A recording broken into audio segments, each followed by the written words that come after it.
Nós vamos estar orando para a gente começar então o nosso culto.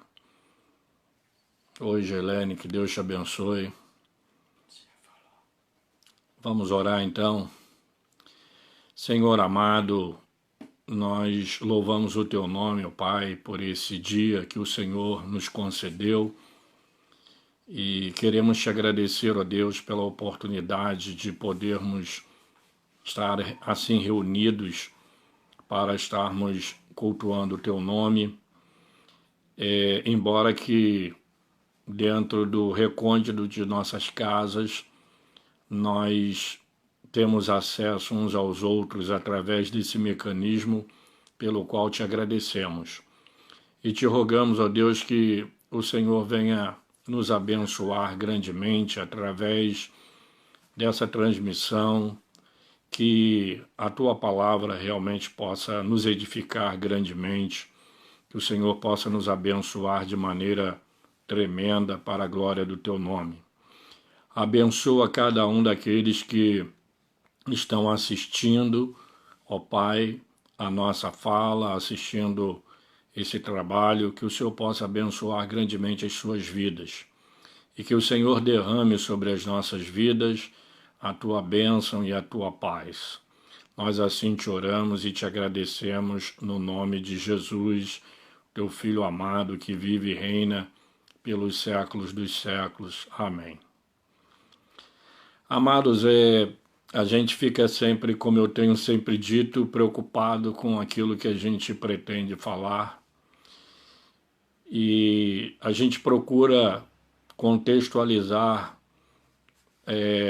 a mensagem com a situação que a gente tem vivido nos últimos dias, uma situação bastante delicada, uma situação que nos tem assim enclausurado, de uma certa forma tirado a nossa liberdade e fazendo com que a gente fique assim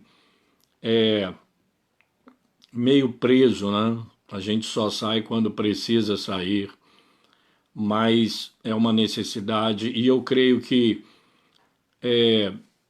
a palavra de Deus diz que o Senhor, ele tem o controle de todas as coisas, nada foge ao controle de Deus. E esse período, e espero que esse período tenha, ou melhor, venha sendo um período de muitas orações, meditação na palavra e de busca. O que nós temos procurado fazer nesse período de confinamento, nesse período em que a gente está assim tão limitado, né, nas nossas casas? Então eu comecei a refletir e eu escolhi para nós estarmos considerando nessa noite um pequeno versículo que tem apenas 3 palavras. Está na primeira carta de Paulo aos Tessalonicenses, capítulo 5, versículo 17. É um texto pequeno que muitas pessoas conhecem de cor e que diz: orai sem cessar. É interessante que esse texto da carta de Paulo aos Tessalonicenses, ele é um texto bastante conhecido, né? Eu sei que todos nós conhecemos esse texto.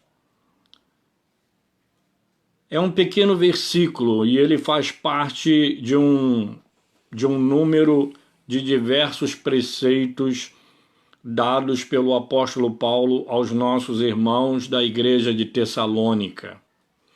O apóstolo Paulo estava basicamente concluindo, né, essa carta, e ele começa então, antes das suas palavras finais, aquela palavra que ele costuma dar, a bênção e tal, ele deixa alguns preceitos que começam desde o versículo 14 em diante, onde ele vai falar sobre vários preceitos, deixando esses preceitos para os irmãos da igreja de Tessalônica. E aí ele começa instruindo esses irmãos acerca de vários assuntos, e ele dá vários conselhos. Mas o grande preceito, o preceito maior, o preceito mais necessário, o mais poderoso dos preceitos é a constância na oração. Eu fico pensando que esse tempo é um tempo de oração. Na verdade, todo o tempo é tempo de oração. A gente deve estar sempre orando. Orai uns pelos outros, diz o próprio apóstolo Paulo. E a gente fica pensando nessa necessidade quando vivemos num momento tão difícil. Eu estive na Vila Norma anteontem à noite e eu vinha passando de carro já para casa e tinha uma moça, uma mulher na minha frente no carro, quer dizer, na rua, né? Eu com os faróis ligados e buzinando, e a mulher não saía da frente. Ela não saía, ela não se afastava. E aí eu fui devagar, fui bem devagar, até onde eu tive a oportunidade de desviar dela para o lado esquerdo, passei à frente e lá na frente eu parei o carro para colocar a máscara. E aí ela parou perto da janela do carro, as janelas estavam fechadas, e ela então começou a falar alguma coisa lá de fora. Eu abri a janela e ela falou: moço, eu queria que o senhor me atropelasse. Eu quero ser atropelada, eu vou andar na frente dos carros. E ela até estava desejosa de adquirir essa doença, o coronavírus. Chorar, e eu com o carro parado na esquina, eu disse para ela: mas o que está acontecendo com a senhora? E ela falou: eu já estou cansada de tudo, eu estou desempregada, a minha vida está um problema e muita dificuldade, muita luta. Eu falei: mas olha, não, a irmã não... Irmão, desculpa, tinha uma ligação aqui, eu fui mexer e descontrolei tudo, mas tudo bem. Aí eu virei para ela e falei: escuta, qual é o seu nome? Aí ela ficou meio assim de falar. Eu falei: não, eu sou pastor e eu gostaria de estar orando pela senhora. Então ela me deu o nome dela e eu falei: eu vou estar orando pela senhora quando eu chegar em casa, mas não fica preocupada, Deus tem uma saída para a senhora. Eu falei: olha, meu filho está desempregado. Ela disse que ela está desempregada. Eu falei: meu filho está desempregado, meu genro perdeu o emprego também agora.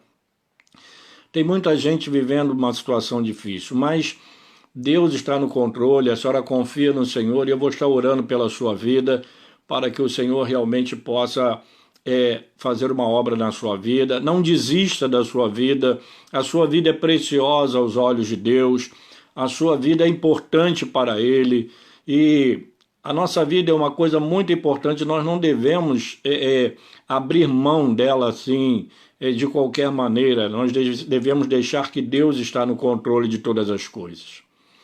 Ela me agradeceu e aí eu cheguei em casa, fui orar por ela e liguei para uma irmã que é de oração, pedi para estar orando. Então eu fiquei pensando quantas pessoas estão necessitando de oração. E aí eu comecei a pensar que alguém já disse uma frase muito importante, que os grandes da terra hoje são aqueles que oram. Os grandes da terra não são os poderosos aos olhos humanos. Os grandes da terra não são aqueles que têm muito dinheiro, muito poder, fama.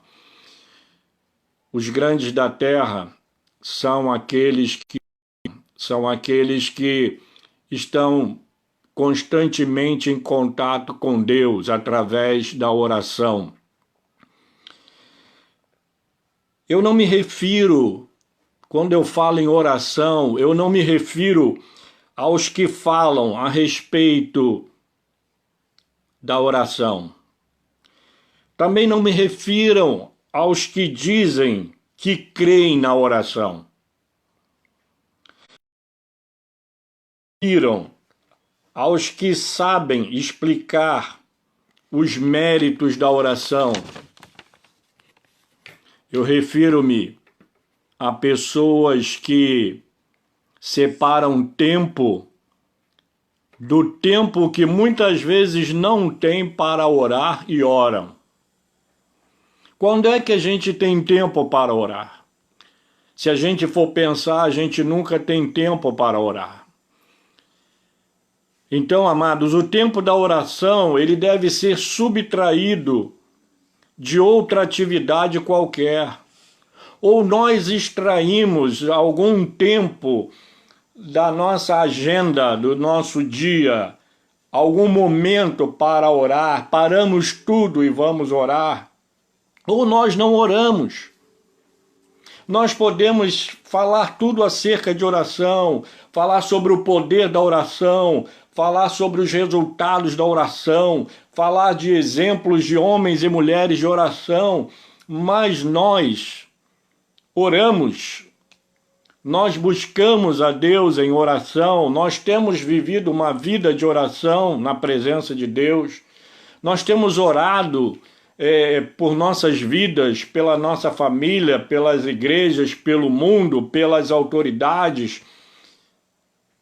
Eu estava comentando aqui ontem com a minha esposa, tomei informação que o governador do Rio de Janeiro está doente. Eu não sei qual é o problema, eu não sei se é coronavírus.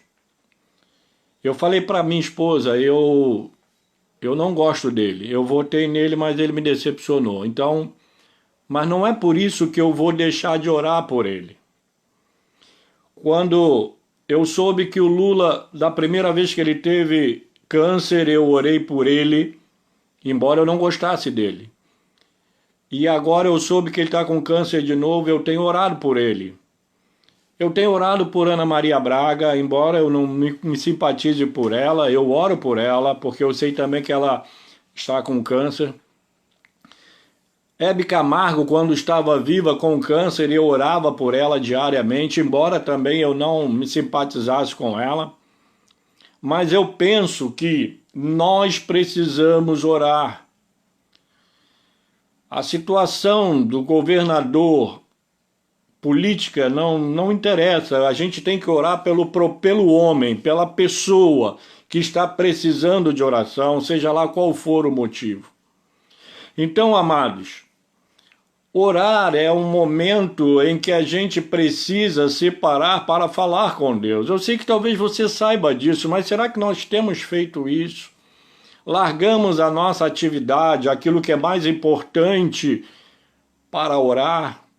Eu posso estar vendo um filme bastante interessante, mas se eu lembrar de alguma coisa pela qual eu preciso fazer oração, eu levanto e saio e vou orar. Então nós precisamos orar. Todo tempo é tempo de oração. Então, se nós não subtrairmos das nossas atividades algum tempo para orar, nunca vamos ter tempo para orar. Essa atividade qualquer pode ser tão importante e urgente, não, contudo, tão importante, nem tão importante quanto a oração. Como tem sido a tua vida, a nossa vida de oração? Como é que ela tem sido? Por que devemos dar sobre a necessidade da oração? Em primeiro lugar, porque Deus ordena em sua palavra que oremos. A oração é uma ordem de Deus. Deus deixou-nos esse mandamento, essa palavra, essa ordenança. O Senhor Jesus, lá no capítulo 18 do livro de Lucas, do Evangelho de Lucas, ele vai falar sobre o dever de orar sempre e nunca esmorecer. Sabe o que é esmorecer? É quando você começa a achar que não está valendo a pena orar, porque o resultado não está acontecendo. Tudo tem o tempo de Deus. O nosso tempo é tempo de orar, é tempo de buscar. Invoca-me na angústia e eu te ouvirei, e tu me glorificarás. Nós precisamos orar e o resultado é Deus quem vai fazer. É por isso que nós precisamos orar sempre. Esse texto de Lucas fala de uma mulher que tinha uma causa que precisava ser atendida, e ela ia ao juiz da cidade e pedia para que ele atendesse, e ele não dava a mínima importância para ela. Às vezes nós podemos pensar que Deus não está nos dando a mínima importância, mas no livro dos Salmos vai dizer que as nossas orações elas estão guardadas num depósito lá no céu. Então eu começo a pensar o seguinte: orar sempre é você, ou então Deus te responder de alguma forma, mas você deve continuar orando. Nas epístolas de Paulo, por exemplo, na de Filipenses, no capítulo 6, onde Paulo diz: não andeis ansiosos de coisa alguma, em tudo, porém, sejam conhecidas diante de Deus as vossas petições pela oração e pela súplica com ações de graças. E ele vai dizer que a paz de Deus, que excede todo o entendimento, guardará o vosso coração e a vossa mente em Cristo Jesus. Então, Paulo era um homem de oração.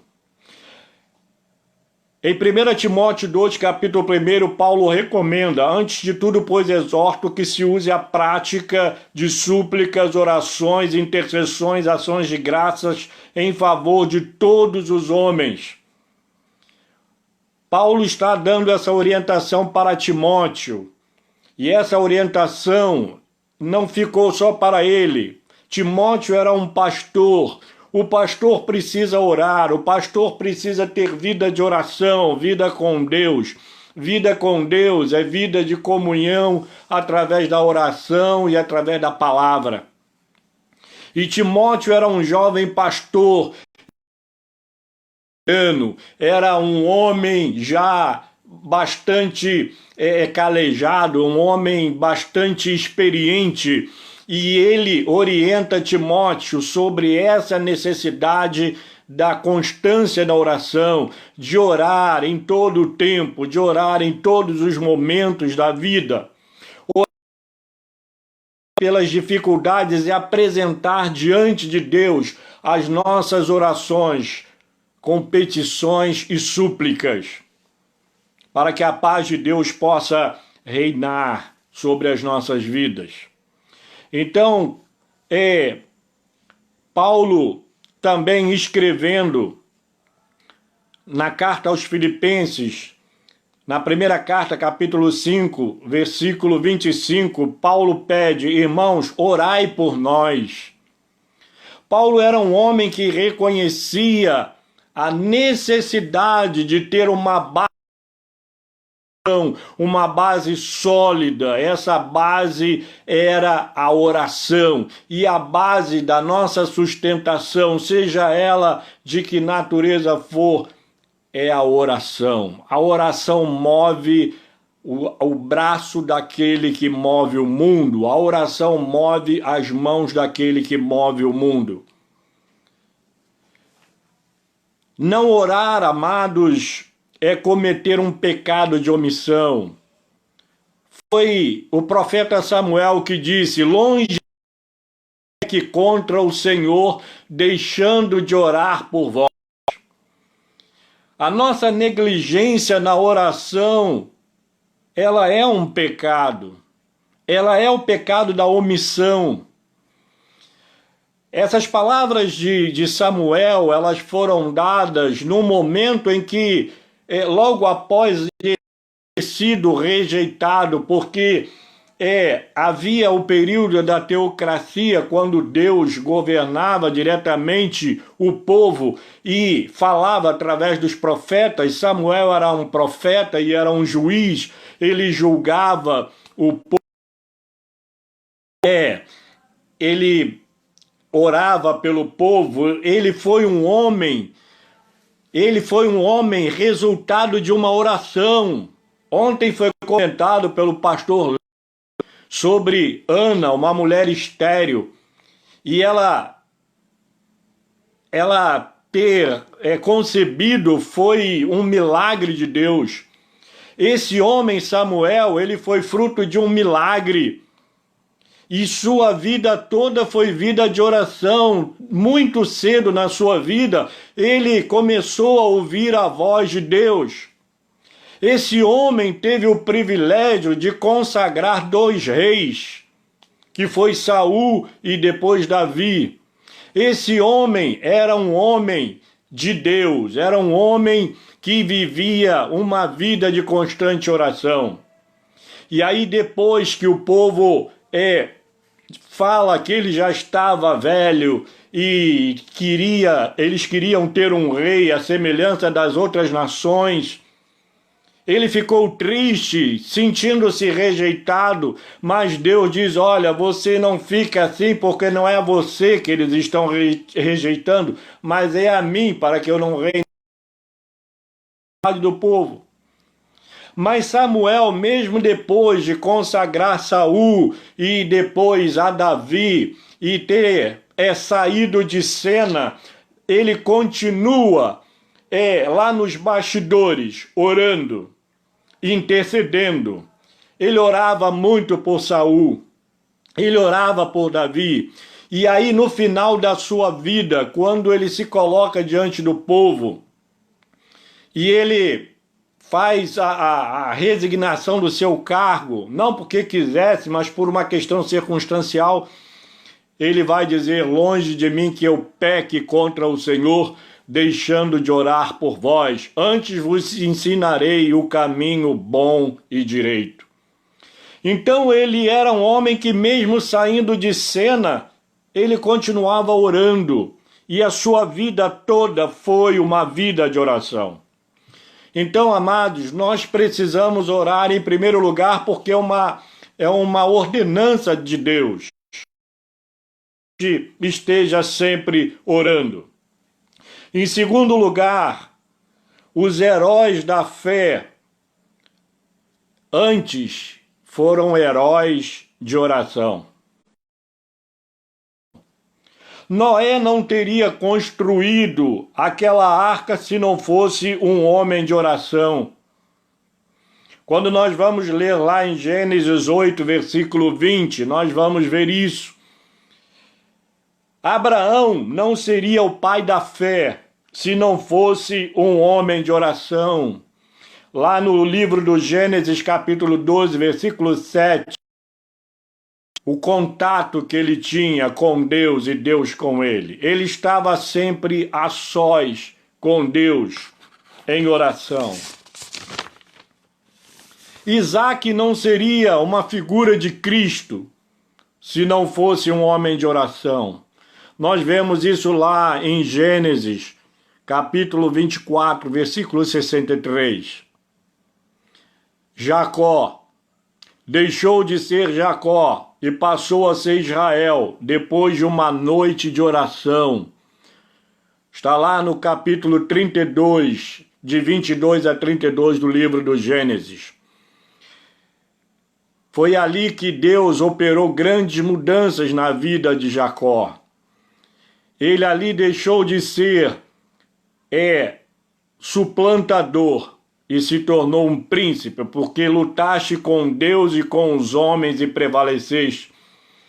A gente vai ver na vida de Jacó que ele prevaleceu muitas e muitas vezes, mas por causa da sua vida de oração.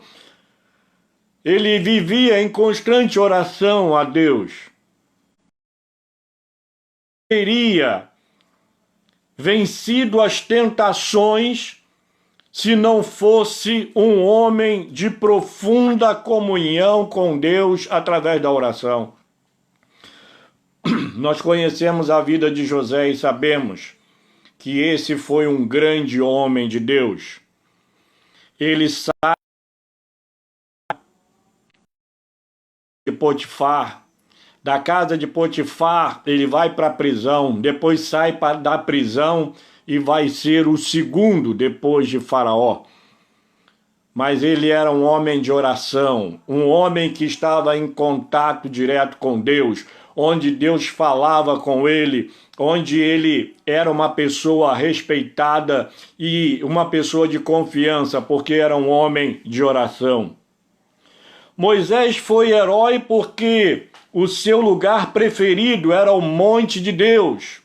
Quando você vai ler no livro de Êxodo, capítulo 3, de 1 a 8, você vai ver que ele tem um encontro com Deus. E ali, através desse encontro, Deus começa a falar com ele. E nós vamos ver a vida de Moisés, uma vida de constante oração. Ele tinha prazer em estar a sós com Deus, orando. Elias é conhecido como o homem do fogo. Ele conservava a chama acesa através do altar da oração.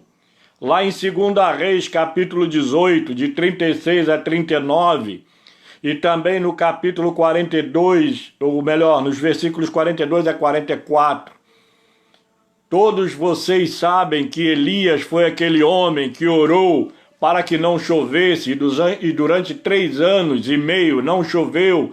Depois ele orou para que chovesse e choveu. Então ele era um homem capaz de, com a sua oração, com o seu contato com Deus, mudar até as coisas da natureza. Então, amados, ele era um homem do fogo, mas ele procurava manter acesa essa chama através do altar da oração. Eliseu era um homem movido pelo sobrenatural. Havia unção até nos seus ossos. Quando Eliseu morreu e foi sepultado, nós vamos ver no texto lá que alguns moabitas, eles entraram dentro de um cemitério com uma pessoa, com um corpo de uma pessoa, e vinha vindo outras pessoas, eles jogaram o corpo na cova de Eliseu. A cova deveria estar aberta, porque os ossos de Eliseu, para se livrarem daquele cadáver, ele joga dentro da cova de Eliseu. E quando o corpo daquele morto toca no corpo de Eliseu, aquele homem ressuscita. Até os ossos de Eliseu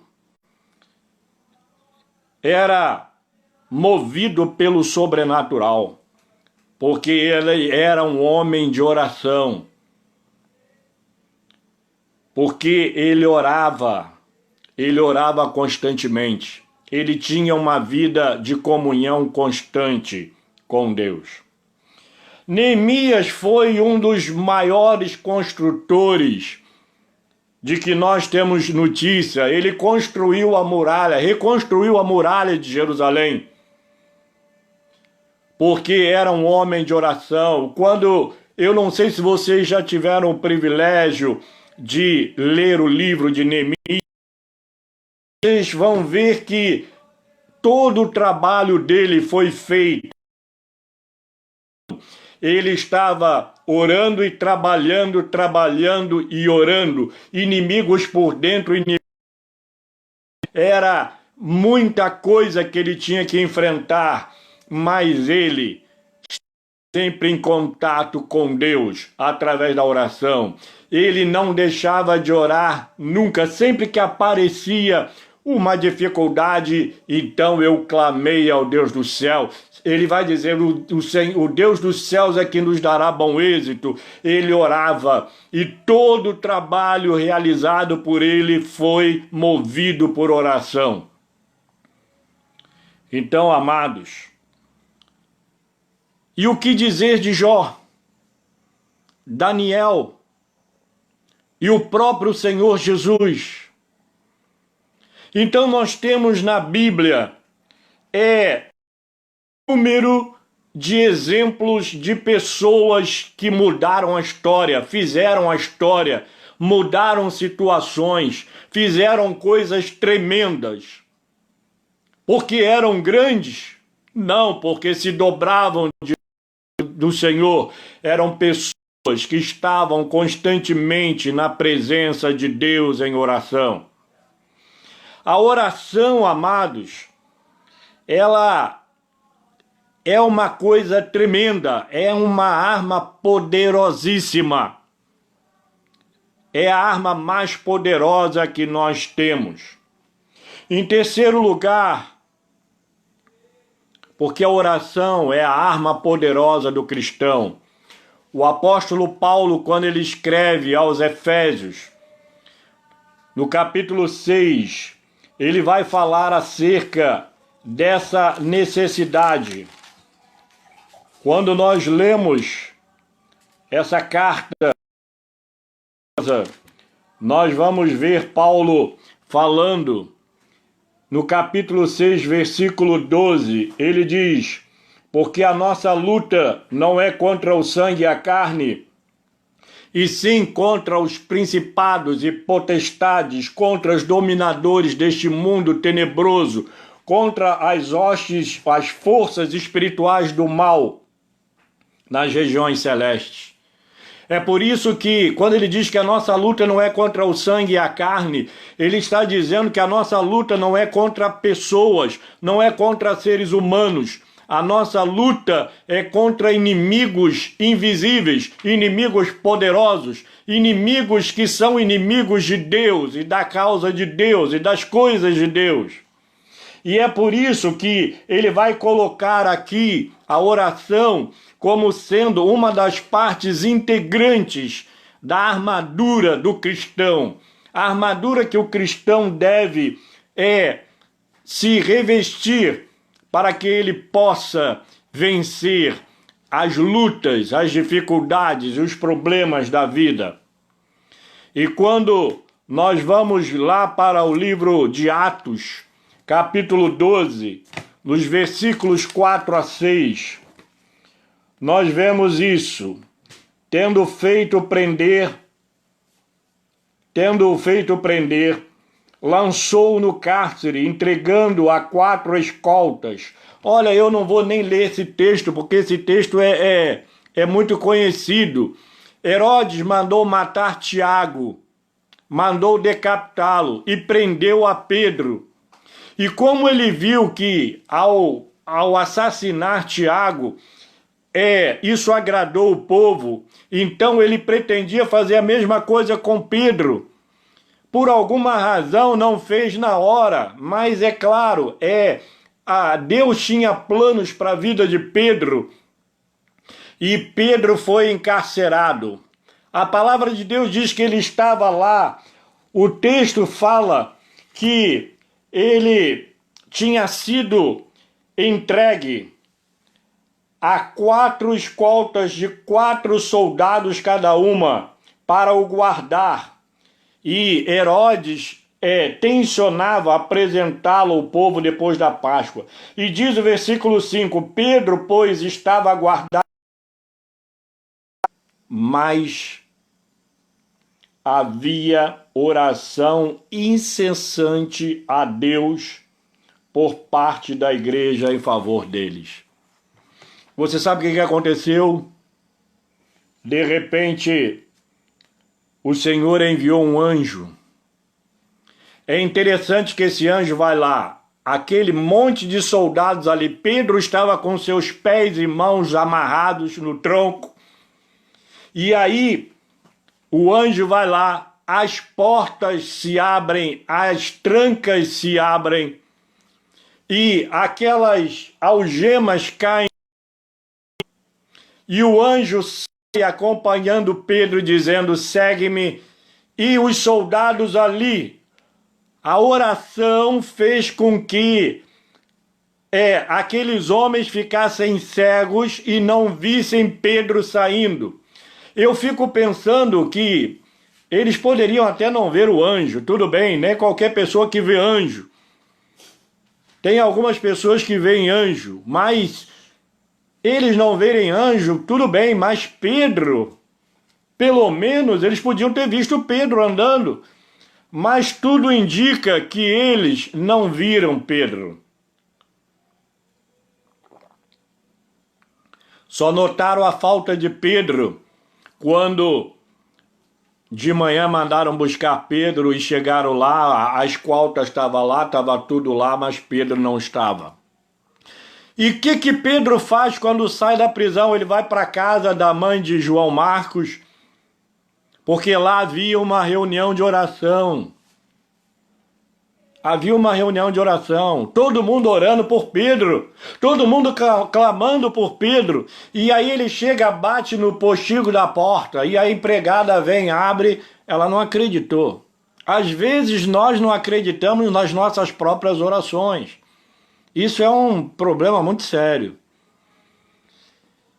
E aí Pedro continuou batendo, e aí ela foi e avisou que Pedro estava lá e ele entrou para participar de uma reunião de oração. Então ele saiu do tronco por causa da oração, ele vai para uma reunião de oração. Nós vemos lá em Atos, capítulo 16, vocês conhecem a história, depois de Paulo e Silas terem pregado na cidade de Éfeso, eles foram presos, foram atacados. À noite, com Deus, às vezes a gente fica reclamando por coisa tão pequena. Eles estavam encarcerados, haviam apanhado, eles haviam recebido uma surra e depois de serem surrados num cárcere daquela época, não era como as prisões de hoje. E eles estavam dando louvores a Deus. Amados, às vezes a gente reclama de tudo. A gente esquece de agradecer o que tem e reclama pelo que não tem. Eles estavam louvando a Deus ali. De repente acontece um terremoto e aquelas celas todas foram abertas. Aquelas cadeias caíram de Paulo e Silas. O carcereiro vem desesperado, pega uma espada para tirar a própria vida, porque ele teria que dar conta daqueles homens. Ele achou que todo mundo tinha fugido, e Paulo dá um grito: não te faças nenhum mal, porque todos nós aqui estamos. E aí o carcereiro, provavelmente ele já conhecia Paulo, ele já tinha ouvido falar acerca de Paulo, provavelmente ele estava lá ouvindo os louvores de Paulo e Silas, e ele veio: Senhor, o que eu devo fazer para que seja salvo? E ele diz: crê no Senhor Jesus e será salvo tu e tua casa. Esse versículo é o preferido da minha filha do meio, a Tatiane. Ela gosta muito desse texto, Atos 16, 31. Crê no Senhor Jesus e será salvo tu e tua casa. E diz a palavra que naquela hora da noite, o carcereiro levou Paulo para sua casa, e lá toda a família do carcereiro se converteu, e ali foram batizados, e houve uma coisa maravilhosa, por causa da oração. Certamente quando Paulo e Silas tinham sido presos, oravam por ele. Então, amados, a oração é a chave invisível que abre as portas visíveis. Quando nós lemos no capítulo 16 de Atos, nos versículos 25 a 38, ou melhor, de 25 a 28, por volta da meia-noite, Paulo e Silas oravam e cantavam louvores a Deus, e os demais companheiros de prisão escutavam. De repente, sobreveio tamanho terremoto que sacudiu os alicerces da... Abriram-se todas as... soltaram-se as cadeias de todos. uma oração provocou um terremoto.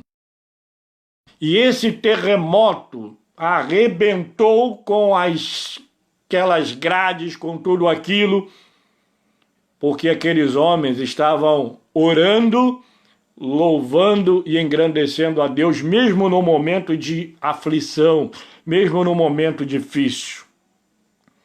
Então, amados, porque a oração é o termômetro o nosso grau de espiritualidade. Não há espiritualidade sadia sem oração. Nós não podemos ser sadios na fé sem oração. Nós não podemos ser crentes que todo mundo quer poder. E às vezes a gente fica admirado de ver pessoas orarem e ver os outros serem curados, orar e ver as coisas acontecerem. Mas qual é o segredo disso? Não tem segredo. São as pessoas que dobram seus joelhos. São pessoas que, enquanto você dorme de madrugada, ela está clamando. Ela está orando. Ela está buscando a face de Deus. Então, amados, esses homens, eles foram homens que tiveram uma espiritualidade invejável pelo fato de serem homens de oração. Eu conheço algumas pessoas de oração. E toda vez que eu estou necessitado de uma oração, principalmente aquela oração que faz provocar terremotos, eu ligo para essas pessoas e peço para elas estarem orando. Porque, às vezes, nem todo crente tem o hábito da oração. Infelizmente, nem todo crente tem esse gosto pela oração. A oração e a palavra de Deus são duas coisas que são mais negligenciadas nas igrejas. Nas reuniões de oração e os estudos da palavra são os mais negligenciados. Todos nós sabemos disso. Em quarto lugar, porque o ministério da oração, por que o ministério da oração é um dos mais difíceis? Porque todos os outros ministérios dependem do ministério da oração. O bom pregador, ele é bom pregador porque estão orando por ele. Aquele que está na igreja e tem um ministério bem sucedido é porque tem pessoas orando por ele. Não é a nossa sabedoria, não é o nosso conhecimento, não é a nossa vida, vamos dizer assim, de social que realmente vai fazer as pessoas se converterem. Conta-se uma história de que um pastor, ele pregava e todo domingo havia muitas conversões. E ele estava feliz, ele achava que ele era um pastor bem-sucedido. Ele era muito cumprimentado pelas pessoas. Ele parabenizava pelo fato de ter conversões constantes nas suas pregações. Mas sabe qual era o segredo? A zeladora da igreja, quando ela estava passando o pano nos bancos da igreja, ela orava por cada pessoa que ia sentar naqueles bancos. Ela pediu o Senhor para a vida daquelas pessoas. Ela clamava pela alma daquelas pessoas. Então o ministério desse pastor era um ministério abençoado, era um ministério forte, era um ministério onde muitas conversões haviam, mas porque uma pessoa simples, uma pessoa anônima, dobrava os seus joelhos e orava constantemente pela vida e pelo ministério daquele. Então, amados, a oração ela é um dos ministérios mais difíceis, porque todos os outros dependem desse. Quando nós estivemos naquele triprojeto que foi Corumbá, Bolívia e também ali em Mato Grosso do Sul, Ladário, Corumbá e Bolívia, eu e minha esposa ficamos em Ladário e eu fiquei responsável pela oração. Olha, era uma questão difícil, porque ali em Corumbá ficou, em Ladário, as pessoas ficaram distantes umas das outras, e eu queria reunir grupos de oração, mas eu não tinha como. Então aí eu fui a cada setor e levava lá os pedidos de oração, entregava e falava para cada líder estar orando, mas eu orava sozinho na sala de oração. E vou dizer uma coisa para vocês. Quando a gente ora, a gente mexe com o inferno. Eu dormia no chão. Eu, a minha esposa, um frio do escambau, me permitam aqui a expressão. Eu escutava barulho, eu saía lá fora, era num colégio, eu não via nada. Na hora que eu saía para ir ao banheiro, que era distante da sala onde estávamos dormindo, eu ficava todo arrepiado. Por quê? Porque eu sabia que o diabo estava incomodado com as orações. A palavra de Deus vai dizer que Josué estava orando enquanto havia um demônio ao lado de Josué. Quantas vezes eu já senti isso de madrugada, orando, e sentindo uma presença estranha ali. Porque o diabo não gosta que a gente ore, porque a oração, ele sabe que a oração é poderosa, que a oração, ela realmente, ela tem um poder tremendo. E aí ele faz tudo para atrapalhar. Mas isso não deve nos impedir de orar. E a oração é um ministério difícil, porque todos os outros ministérios na igreja dependem do ministério da oração. A igreja primitiva, ela nasceu orando.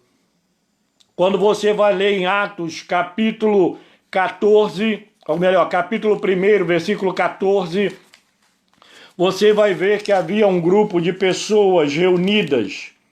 Todos estes perseveravam unânimes em oração, com as mulheres, com Maria, mãe de Jesus, e com os irmãos dele. A igreja nasceu fruto de uma reunião de oração, ela nasceu quando o povo estava orando. A igreja primitiva era uma igreja que perseverava em oração. No capítulo 2, versículo 42, está escrito: e perseveravam na doutrina e na comunhão, e no partir do pão, e nas orações. A igreja era uma igreja perseverante, que era uma igreja que orava. A igreja primitiva, ela era movida à oração. No capítulo 3 de Atos, versículo 1, Pedro e João subiam ao templo para a oração da hora nona. Pedro e João não perdiam uma reunião de oração. E nós vamos ver que Pedro, Deus usa Pedro para curar aquele coxo na porta do templo. Templo cuja porta era chamada de Formosa. O cara que ficava esmolando ali todos os dias, ele ouvia louvor, palavra, ele conhecia todo mundo. Talvez esse homem conhecesse mais pessoas do que Pedro e João, mas ele não conhecia o poder de Deus. E Pedro, por ser um homem de oração, e João, ali,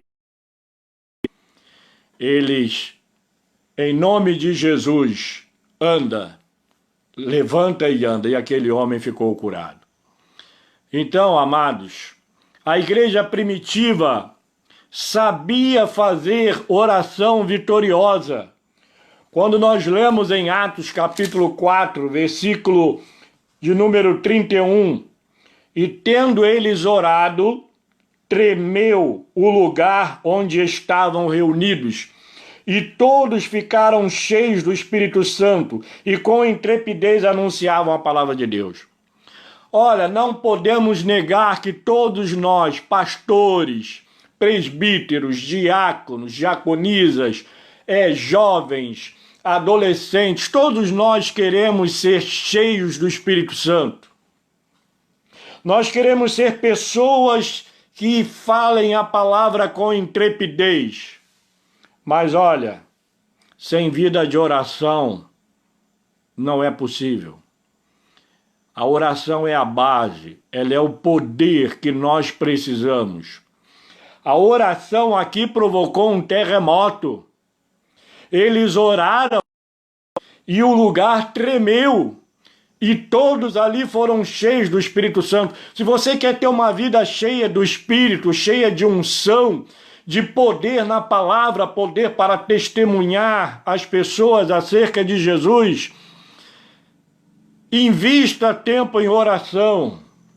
Viva uma vida de oração. Viva uma vida aos pés do Senhor. Vocês viram aquele filme Quarto de Guerra? Era ali que aquela mulher lutava, ela guerreava ali. E ela resultados dessa guerra, dessa oração, porque a oração também é um momento de guerra, onde nós entramos em contato com Deus e forças malignas investem contra nós. Então, amados, se queremos ser homens e mulheres cheios de unção, cheios do Espírito Santo, se queremos ser homens e mulheres que pregue a palavra com intrepidez, que tenha um ministério bem sucedido, a oração, a vida de oração, ela é imprescindível, realmente tenha uma vida cheia do Espírito. Eu não posso apenas do Espírito pregar com poder e autoridade se eu, desculpe a expressão, tenho preguiça de orar. Eu vou orar, estou com sono e eu vou orar porque eu estou com sono. Acorda de madrugada, aí pede alguém para orar, ora por mim porque eu não estou dormindo à noite, eu acordo, perco o sono, vai orar, xará. Quando eu perco o sono, eu sento na cama, aliás, eu levanto para ir no banheiro. 63 anos, a gente levanta 2, 3 vezes para o banheiro. Quando eu volto, eu sento na cama para orar. Eu aproveito para orar. Então, amados, a gente precisa orar. A gente precisa construir essa vida de oração. A igreja primitiva, ela associava a palavra juntamente com a oração. No capítulo 6, versículo 4, quanto a nós, nos consagraremos à oração e ao ministério da palavra. Esse grupo de líderes da igreja primitiva, eles eram homens de oração e homens da palavra. Mas o diabo sabia que a oração e a palavra eram uma arma poderosa contra ele. E aí surge uma situação ali para tentar atrapalhar esse trabalho desses irmãos de estarem orando e pregando a palavra. Foi quando surge ali um questionamento quanto à questão de algumas viúvas que estavam sendo esquecidas. Aí Pedro, sabiamente, ele sabendo que esse problema era alguma coisa até pertinente, sim, porque as viúvas precisavam ser lembradas, mas ele diz homens, mas não eram homens qualquer. Ou melhor, ele vai dizer assim, homens cheios do Espírito, cheios de fé e do Espírito Santo. Homens cheios de fé e do Espírito Santo. E nós vamos deixar essa responsabilidade com eles, mas quanto a nós, nos consagraremos à oração e ao ministério da palavra. Paulo começa o seu ministério na fé, orando. Quando nós lemos lá no capítulo 9 de Atos dos Apóstolos, quando Ananias recebeu da parte do Senhor a para ir lá, tocar sobre ele, para que ele voltasse a ver, Ananias ficou preocupado porque ele está orando. Paulo levanta do chão e dobra os joelhos para orar. E o seu ministério na fé começa com oração. A igreja era solidária através da oração. Quando nós lemos o capítulo 12, de 5 a 13, é o texto que vai falar sobre a prisão de Pedro. A igreja estava em oração em favor de Pedro. Não tinha escapatória para Pedro. No dia seguinte ele ia ser morto por Herodes.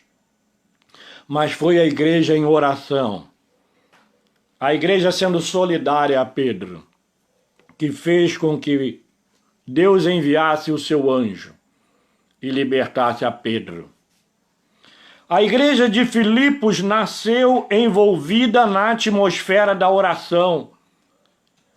Quando nós vamos ler o livro de Atos, capítulo 16, nós vamos ver que Paulo havia estado num local onde ele viu que ali era um local excelente para oração. E eles começaram a lugar. E através daquela oração, havia uma mulher ali, chamada Lídia. Essa mulher, ela começou a ouvir a palavra, ela se interessou pela palavra, ela convidou Paulo e Silas para estarem na sua casa, e ela abriu as portas da sua casa para receber a palavra.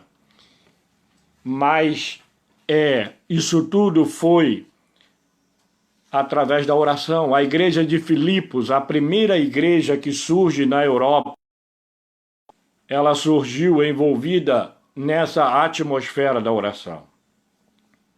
Em último lugar, o que acontece quando se faz oração vitoriosa? Quando você lê lá em 2 Crônicas, capítulo 7, versículo 1, está escrito: tendo Salomão acabado de orar, desceu fogo consumido, e a glória do Senhor encheu a casa. Então, amados,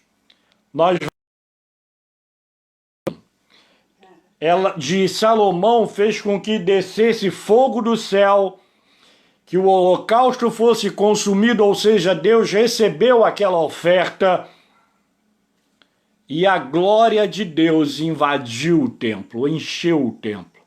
Então, amados, foi através de uma reunião de oração, foi através de um homem orando que Deus fez isso. Ele encheu a casa com a sua presença. Quando nós lemos lá em Lucas capítulo 3, versículos 21 e 22, e estando ele, Jesus, a orar, o céu se abriu e o Espírito Santo desceu e ouviu-se uma voz do céu, era Deus falando. Isso aconteceu no momento do batismo de Jesus.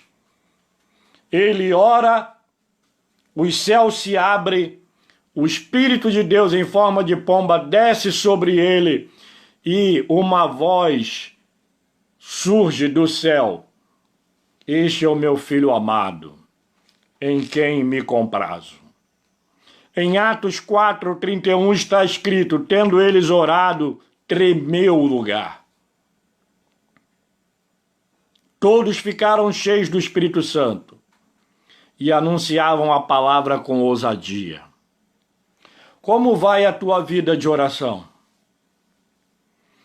Pedro e João, quando foram levados à presença de autoridades, com que poder, com que autoridade ou em nome de quem vocês estão fazendo isso? E Pedro, de uma maneira ousada, falou: em nome de Jesus o Nazareno, a quem vocês mandaram matar. Foi em nome dele que esse coxo está perfeito aí diante de vocês. Foi em nome de Jesus. Pedro e João se tornaram homens ousados. Os discípulos se tornaram homens ousados por causa da oração. Como é que vai a tua vida de oração, meu irmão, minha irmã? A guerra que você e eu enfrentamos só será vencida por meio da oração. A oração, ela vai te dar vitória. Já ouviu falar no crente 6 horas? 6 horas por mim, 6 horas por mim? Eu às vezes fico pensando assim, tem muitas pessoas que me pedem para orar. Assim, meio esquecido, mas uma coisa que eu não esqueço é isso. Quando uma pessoa pede para orar, eu oro. Eu oro de madrugada, eu oro, até saber o resultado da oração. Mas às vezes eu fico pensando, a gente recebe tanto pedido de oração, e eu fico pensando, né? Você precisa investir tempo também na oração. Você precisa também exercer essa função, esse ministério da oração. A vitória que você necessita, ela só vem da oração. Viva uma vida de oração. Você, muitas vezes, para orar, você vai ter que tirar tempo de onde não há tempo, para você poder orar. Se você esperar tempo para orar, tu nunca vai orar. E às vezes a gente tem que sacrificar alguma coisa para poder investir tempo em oração. Então, busque viver uma vida. Paulo diz, orai sem cessar. O nosso tempo de oração é sempre, é constante. Orar e orar bastante. E para finalizar, ele vai dizer lá no capítulo, lá em Efésios, no capítulo 6, quando ele vai falar sobre a armadura de Deus. Aí ele, orando em todo o tempo no Espírito, e também por mim, para que no abrir da minha boca me seja dada a palavra para com intrepidez eu pregar o Evangelho. Paulo era um homem de oração, mas ele pedia também que orassem por ele. Mas qual era o interesse de Paulo? O interesse dele era que Deus desse a ele autoridade, intrepidez, para ele continuar pregando a palavra. Então, amados, se você quer ter uma vida vitoriosa, tenha uma vida de oração, uma vida de comunhão com Deus através da palavra. Que Deus nos abençoe e que Deus nos ajude para que a gente possa, através daquilo que foi falado nessa noite, você tem uma arma poderosa na tua mão. Não é um revólver, não é uma 45, não é uma... Eu não conheço muito bem arma, tá? Não é um canhão, não é uma escopeta, enfim. A arma mais poderosa que você tem na mão é a oração. E se você usar essa arma, Deus vai te dar uma vida de vitórias.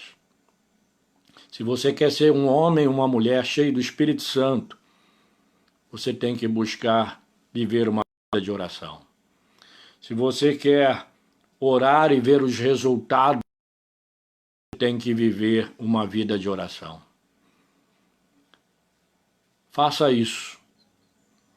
Eu falei aqui de alguns exemplos, número de exemplos de pessoas que oravam.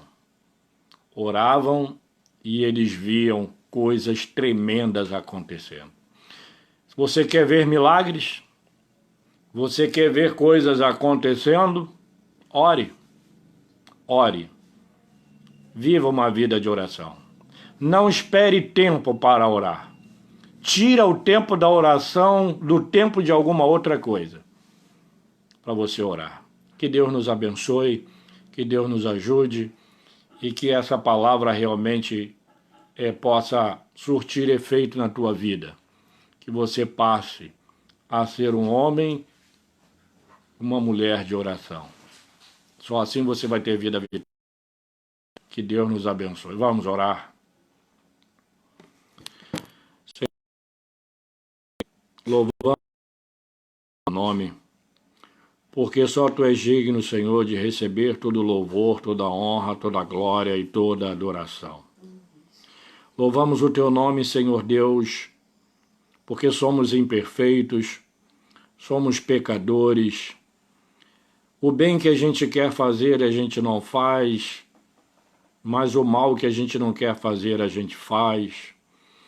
A gente está sempre cometendo erros, mas, ó Deus, a Tua graça é melhor do que a vida. E nós sabemos, Senhor amado, que os Teus ouvidos estão sempre abertos ao nosso clamor, à nossa oração. Todos nós, crentes em Cristo Jesus, aspiramos ser homens e mulheres de Deus. Pastores desejam ter um ministério abençoado. Um ministério onde, para mim, o ministério abençoado, Senhor, é um ministério onde a gente prega e almas se convertem. Onde a gente prega e vidas são edificadas. Isso é ministério abençoado. O ministério abençoado para mim não é eu ser um pastor que tenha muitas posses, tenha uma bela casa, um belo carro, uma conta gorda no banco. Não é isso. Ministério abençoado é pregar a palavra, ver almas se convertendo, vidas sendo edificadas e o Teu nome glorificado. Porque a Tua palavra diz que nós não devemos juntar tesouros na terra, porque tem ladrão, tem ferrugem, tem traça, mas no céu não há nada disso. E quando nós oramos e nós pregamos a palavra e nós vivemos uma vida de acordo com a Tua vontade, nós podemos ser a pessoa mais simples e mais humilde da terra, mas nós temos a chave que abre portas que jamais se fecharão. Nós temos a chave que pode nos conduzir em vitória, se nós soubermos utilizar essa chave. Senhor amado, que nós possamos ser homens e mulheres de oração. A igreja do nosso tempo precisa de homens e mulheres de oração. Homens e mulheres que vivam uma vida diante de Ti, orando e buscando, através da Tua palavra, o alimento espiritual tão necessário para a nossa vida. Senhor amado, nós sabemos que muitas orações estão subindo aos céus por causa desse problema que aconteceu. Quem sabe há pessoas que não eram muito de orar e agora estão orando. É por isso que às vezes a gente se lembra sempre da palavra de Jesus a Pedro: Pedro, o que eu faço não sabes agora, compreendê-lo-ás depois. A pandemia que surgiu e esse problema que aconteceu e que está acontecendo, seja para que a gente desperte para a oração. O apóstolo Paulo, teu servo, quando escreveu aos crentes da igreja, vai dizer no capítulo 5, verso 14, desperta, ó tu que dormes, levanta-te de entre os iluminará. Quantos crentes estavam dormindo?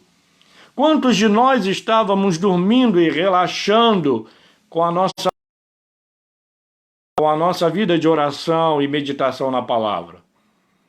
Mas agora nós estamos recorrendo a esses recursos.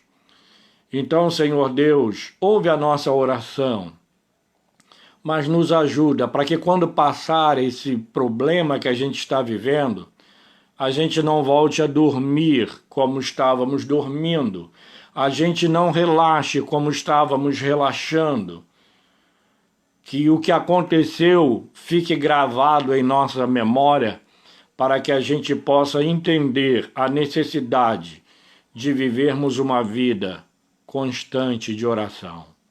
Senhor, abençoa o teu povo, abençoa a tua igreja. O Brasil só vai melhorar politicamente, economicamente e em todos os aspectos se nós, as tuas igrejas, espalhadas pela face da terra, fizermos o que o Senhor recomenda na tua palavra em 2 Crônicas 7,14, se o meu povo que se chama pelo meu nome se humilhar, orar e se converter dos seus maus caminhos, então eu ouvirei dos céus, perdoarei os seus pecados, sararei a sua terra. Agora, os meus olhos e atentos os meus ouvidos à oração que se fizer neste lugar, porque escolhi e consagrei este lugar como lugar de oração. Então, Senhor amado, desperta-nos para estarmos orando mais. Perdoa os nossos pecados e nos ajuda a usarmos essa arma poderosa,